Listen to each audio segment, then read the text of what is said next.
એને હજુ પેલા નીચે કરવું પડશે, હજુ દિમાગ લગાવવું પડશે. આ લાઈન ઈઝી છે આવવાની. 1, 2 અને 4 નંબર બાકી છે.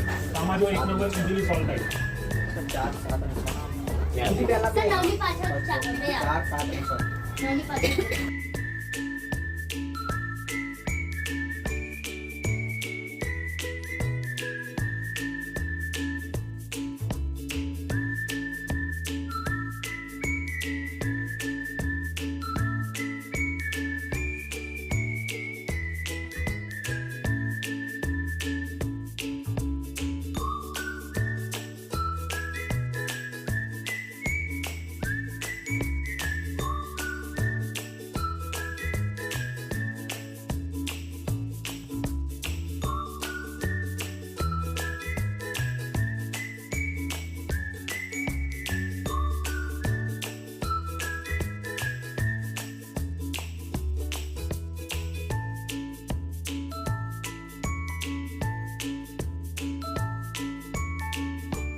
કોષ છે એ પ્રાણાયામનો જ પાર્ટ છે.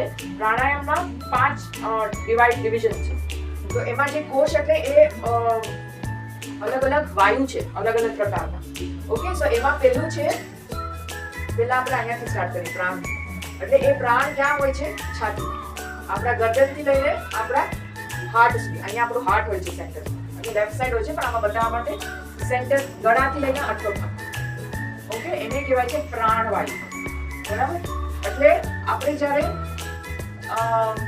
કોઈને શ્વાસ લેવામાં તકલીફ થતી હોય, કોઈને હાર્ટમાં કોઈ ઇશ્યુ હોય, કોઈને ચેસ્ટ પેઇન થતો હોય, કોઈની હાર્ટની સર્જરી એટેક આવ્યો હોય કોઈને, તો એ બધી વસ્તુમાં એ લોકોનો પ્રાણવાયુ બરાબર નથી થતો, એટલે એ લોકોની તકલીફ થાય છે.